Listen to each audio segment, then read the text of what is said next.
Mike Williams pulls the rug out from underneath the Chargers by retiring.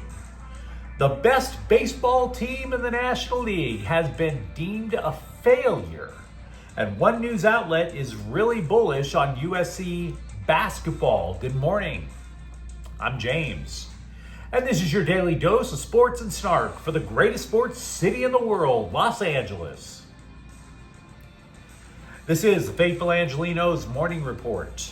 It is July 18th, 2025. Welcome back to the Sanctum Sanctorum of LA Sports. By the time you see this clip, I'm going to be on a plane heading north for work, which sucks. But we did add a new subscriber to the Angeleno Familia last night. Thank you for getting in on the ground floor. We'll do our best to keep you informed. And if you like being in the know about LA sports, clickety-clack the like button. Clickety-clack the subscribe button. There's a notification bell. Hit that. It'll let you know when we drop new content. Sharing is caring. Let people know we exist. By all means, comment. Now, before we go through the news notes, a quick look at the scoreboard. There were no games involving LA teams yesterday. Maybe you ran a few laps, lifted some weights. Good times. As for today, Milwaukee is at the Dodgers at 7 o'clock. So what do you say we get to the news? Wide receiver Mike Williams. The Chargers were really counting on this guy. That's why they brought him back after just 1 year away. He had great rapport with Justin Herbert. And then he abruptly announces his retirement. So that's suboptimal. I mean, sure, the social media team slapped together the hasty, obligatory thank you meme. But I'm thinking somewhere in the back of their minds are like, yeah, thank you. Thanks. Thanks for doing that at the very last moment. They were really counting on him. Let's be honest about this. Or counting on anyone for that matter to take the pressure off Ladd McConkey and become a reliable second receiver for Herbert this year. And you can understand why they had so much faith in Williams. He spent 7 of his 8-year career with the Bolts. He's 10th on the franchise all-time receiving yards list. Now, to be fair, to be totally fair, because we don't want to kick a guy on his way out the door, unless, of course, he plays for San Diego.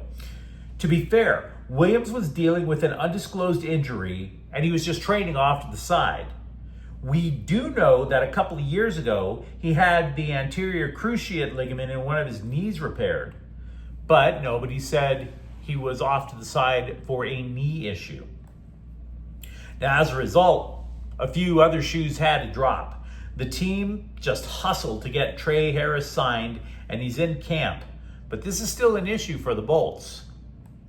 We don't know how successful Harris is going to be as a professional.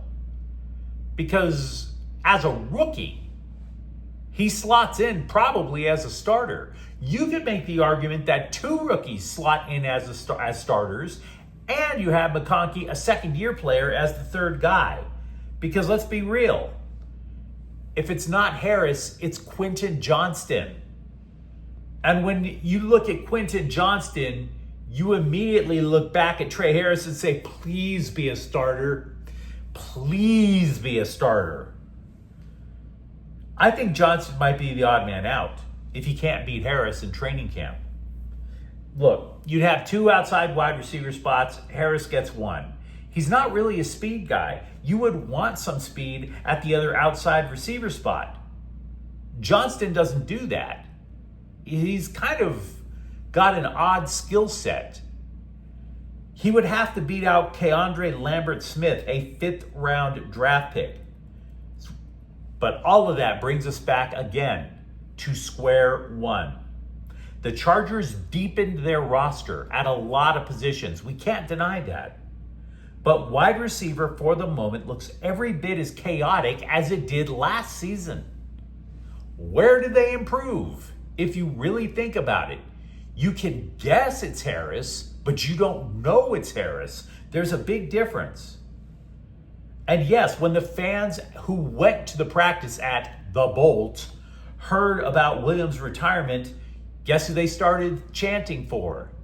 You guessed it. Former Charger, current free agent Keenan Allen, who, by the way, is in his 30s and not exactly a speed guy either. So I'm not saying the Chargers are screwed. I'm saying they got a problem to solve. Now, as for Harris, you could have said that, hey, Williams retires. You now have some leverage to get that rookie deal guaranteed. But we don't know if that's what happened. I've gone through multiple outlets trying to find out the terms of the contract. They were not disclosed. What we do know is that yesterday, 7 second-round draft picks broke their stalemates and signed deals yesterday without necessarily getting the guarantee. San Francisco's Alfred Collins was the first to break ranks, in case you were wondering. Now, as for the rest of training camp yesterday, the Chargers are still wondering who is going to play center, who's going to play left guard. Yesterday, Bradley Bozeman was at center and Zion Johnson over at guard. Jim Harbaugh said they'll be switching roles throughout camp. So, little bit of instability at two critical roles on the offensive unit. Interior offensive line, which we already knew, and now, is this receiving crew even any better than last year? A lot of Chargers news out there. Feel free to let me know what you think. Every day I spend about 3+ hours preparing for the morning report. I'm reading a ton of news. But I don't read everything because some headlines are just too stupid to click on. For example, headline on Outkick. Outkick, the avant-garde sports and political network, right? Here's their headline, quote, Dodgers trade deadline plans show their offseason spending spree was a failure, unquote. Really? Really? Now, I could have clicked on this article to see how this moron actually builds his case, but I would still have to question if the writer even has a dictionary. I got mine right here. And I'm here to tell you my definition of failure is nowhere near what that moron's definition of failure is. How do you call the best record in the National League a failure, Skippy? How do you do that? The team with the biggest divisional lead in the NL.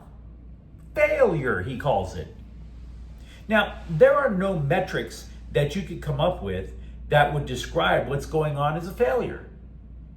So, no, I am not going to boost your internet impressions with a click just so I could get your flawed logic as to how the Dodgers offseason has led to a catastrophe when it is not a catastrophe.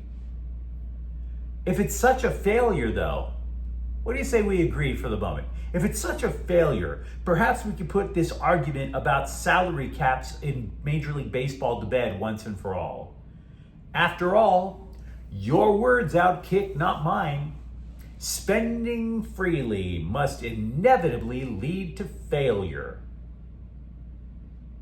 Now, with that out of the way, let's get back to the real world and discuss Dodger pitchers rehabbing.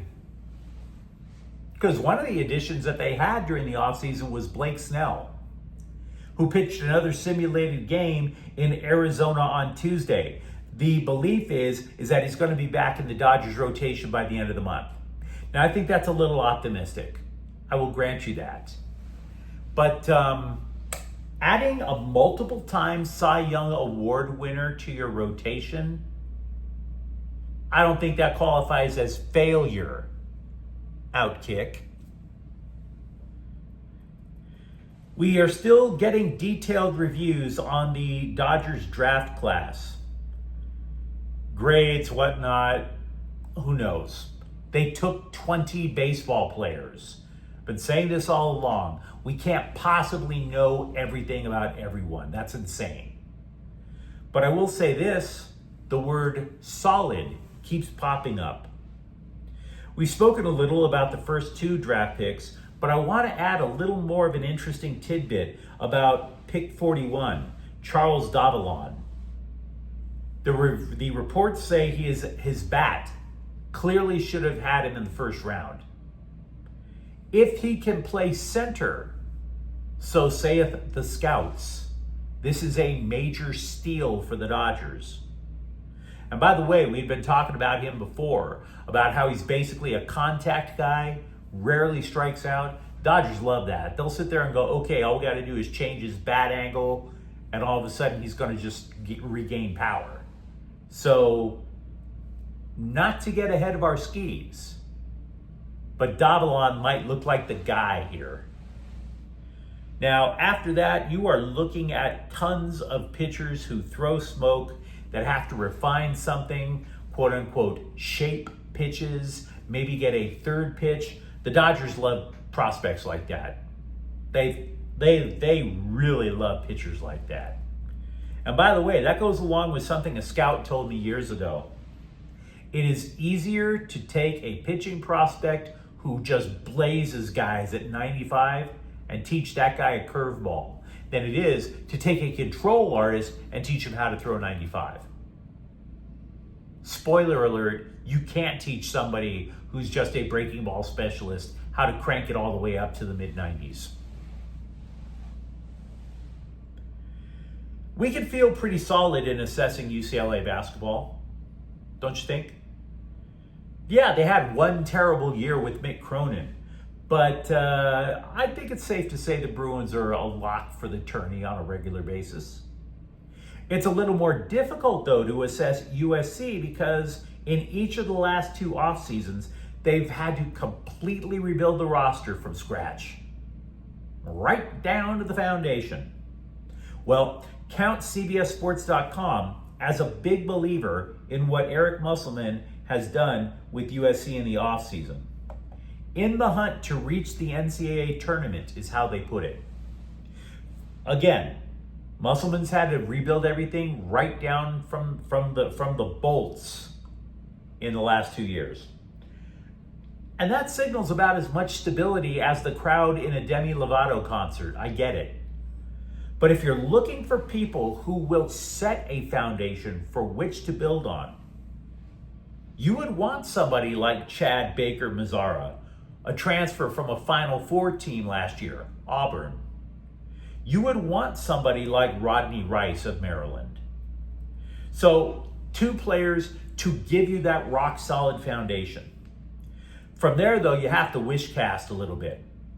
And that means primarily two things. One, you have to hope that transfer forward Jacob Kofi shows a lot of value in the post, because last year's Trojans team didn't have any post players. It was just positionless. Everybody trying to slash or shoot it up from the outside. It was kind of a mess. And then CBS honestly could be called guilty of a little irrational exuberance because they think incoming freshman guard Elijah Arenas could be a lottery pick next summer. I can't go there yet. I mean, show me some maturity. Get your driver's license back first before I start buying in, you know? While the press, and to be transparent, me, have focused on the development of Bronny James in Summer League, well, at least I'm calling it development. ESPN is acting as if Bronny James has already developed. Darius Baisley has arguably been the best player the Lakers have had out in Las Vegas. I was watching the game last night. He tried a spin move in the second quarter that his right leg didn't like that much. So he was taken off the court on a wheelchair, and everybody started panicking. I can't say how much the injury actually impacts the Lakers, though.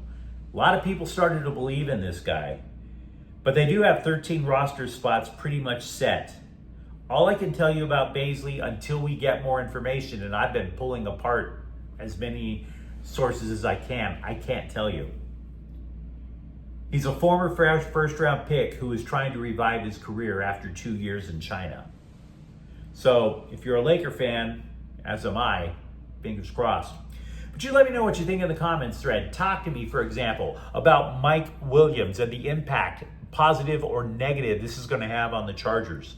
For that matter, do you actually think the Dodgers are failures? And if you enjoyed the content, don't forget to subscribe to Faithful Angelenos. We are talking LA sports every single day here. Thank you for watching. I'm James. We'll be back tomorrow. Faithful Angelenos is a Quian Corte El Queso production. Take care.